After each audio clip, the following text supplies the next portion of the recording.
Hi, welcome to Foxy Little Nuggets, where we boldly go into those deeper, darker places that no other news channel has been before. Well, they probably have, but they come out ever so tardy, don't they? Number one is the four stories and then the and finally today. So, number one, the first story.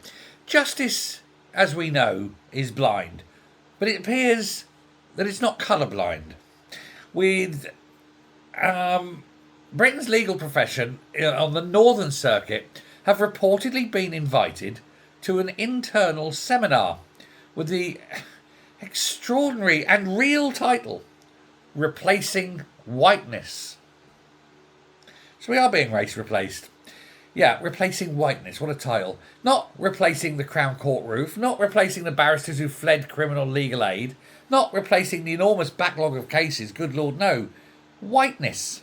Because that's now a problem, apparently, in a majority white country. The seminar reportedly considered whiteness as a concept with institutions and how racial assumptions can influence the legal profession. Previous research, cited by Northern Circuit-linked equality initiatives, have argued that qualities such as professionalism and trustworthiness can become associated with whiteness.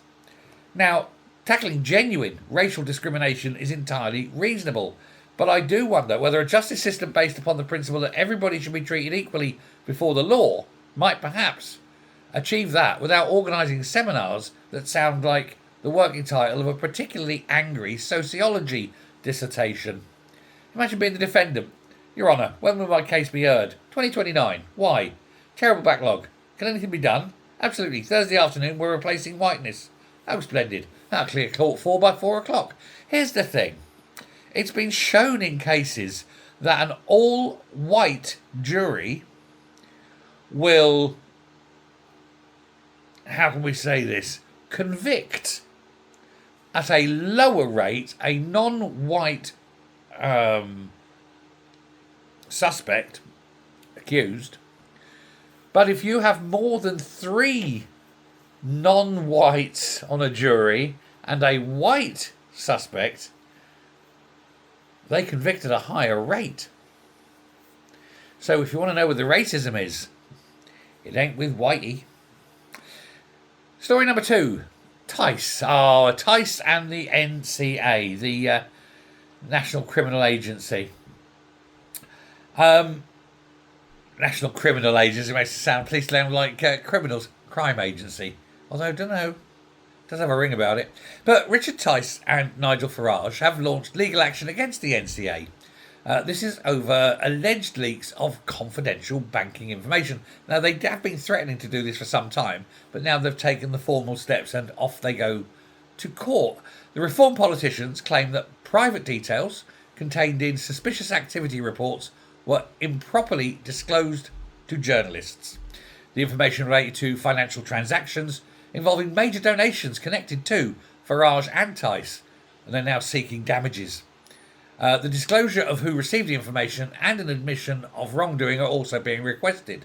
The NCA says an internal investigation is already underway. Oh, that's very good, an internal investigation. I'm sure they'll find themselves quite innocent. Let's have an independent, judge-led one.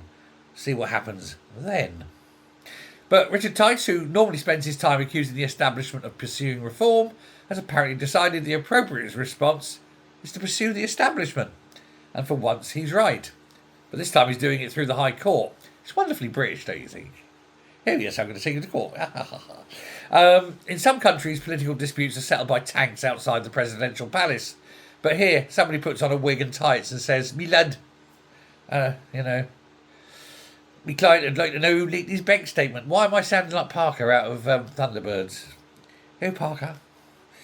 The allegations remain, of course, just allegations, and the NCA has not admitted wrongdoing. But if Reform eventually discover who was responsible, I suspect the conversation may be slightly more uncomfortable than, "Would whoever photographed Nigel's paperwork please own up?" The British state may soon shortly experience the unusual sensation of having Richard Tice cross-examining the establishment rather than shouting at it on TV. Now, if you want to go to Cambridge and you need to go to the toilet, be careful. I've got hair in my mouth. I can't get it. I got it. And if you need to go to the toilet, well, first of all, you're not spending a penny, you're spending £1. And secondly, there's no toilet. I know what you're thinking. What are you on about? What's going on here? Are you mad? No. They've decided that we're going to embrace the barbaric practice of squat toileting. You know, where you get down on your haunches and shit. I did a story about the Bank of England and the faeces all around it in the toilets there, because they've employed people who like to squat on the top of the toilet rather than putting their arse pointing downwards into it. People who can't use a toilet, eh? Well, how long do you think it's going to be before this squat toilet in Cambridge, which is costing £1 a go, is going to be smothered in shite? 24 hours? But the city has spent nearly £1 million on this toilet, just so a certain group of individuals, you know who I mean, will walk in. Well, probably breaking, because they're not going to spend £1, are they? They'll break in, and then they'll squat and shit everywhere, and then wipe it with their hands. But yeah, squat toilets in the centre of Cambridge and £1 a go. I mean, it's £1 for a wee, £1 for a poo. But, look, I won't be going in there, thank you. When I run that, I'll be honest with you, I will go into a hotel. 2 reasons. One, they tend to be cleaner. And secondly, it gives you an excuse to stop and have like a martini, doesn't it? Or a gin. It's nice. Do it all the time. Not all the time, I mean, I'm not going around perpetually pissed. But, you know, when I'm out in court short, that's what we do. Although if you're in Cambridge, you can always go down by the river and shit in the cab. Have you seen the state of it? But I will say, squat carefully and make sure you're not standing in anything if you find yourself in Cambridge. Although, given the state of Cambridge University, there seems to be a lot of shit flying around. As well as bullshit, apparently. Anyway, move on. Final story. Not the and finally. This is just the last of the stories. Andy's magic money tree. It's getting an overdraft. Andy Burnham's government is considering ways of unlocking billions of pounds in additional borrowing for what they call investment. Treasury officials are reportedly examining how fiscal rules could allow more money to flow into infrastructure, housing and government-backed investment bodies. Yeah, we're already 3 trillion in hock and getting worse, and we're currently paying some of the highest rates we've ever paid, and he wants to borrow more because socialism runs out of money really quickly. John Healey, the worst chancellor ever, I know, he's only been in his job 2 weeks, says there is scope for faster investment, while estimates suggest changes could eventually permit billions more to be borrowed. There is, of course, one microscopic tiny difficulty. Britain is already in hock rather a lot. Britain borrowed 128 billion in the last financial year. The British government bonds already offer some of the highest yields among major developed countries. When investors become nervous about how much money a government is borrowing, they tend to demand more interest for lending it. And it's an obscure economic principle known as, hang on, you owe how much? It means extra borrowing intended to generate growth will actually not do that. It will cost more to borrow than it can possibly return in growth. I mean, only an absolute moron would do this. We've got John Healey. All of a sudden, that pound in Cambridge sounds like a wise investment because there can be a lot of people in this country shitting themselves. Anyway, we've got an and finally, and this is glorious. And it's a true story. And I had to read this to make sure this wasn't the piss take or anything. This is genuinely true.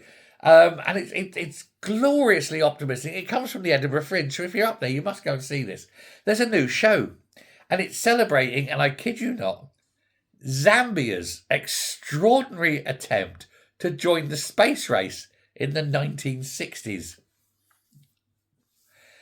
The teacher at the time was a guy called Edward Mukaka Nkoloso.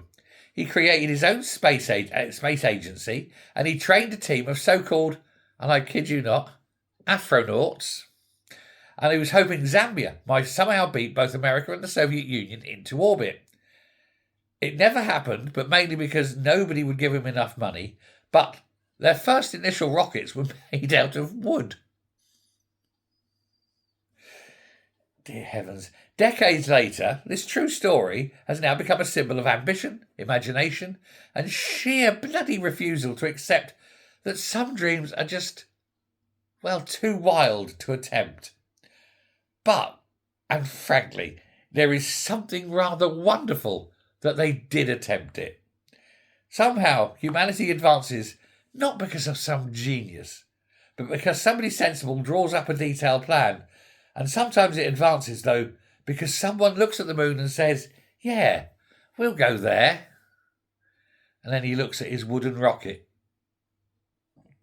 I mean, big dreams, but it was never going to happen. But yeah, if you're in Edinburgh, go see the show. Let me know what it's like. Let us all know. There we go. Thank you very much. I hope you enjoyed that. When I'm writing the script for these things, I was sitting there chortling away reading these things. Sometimes the stories just, well, they come up themselves. Anyway, thanks very much. You've been marvellous. I've been great. Do hit subscribe. I'm trying to get the channel to 10,000, and we are getting there, but it's slower than I'd like, and it's all down to you, you know. Sorry. But if you hit the button, then up we go, like that Zambian rocket. Thanks a lot. Bye.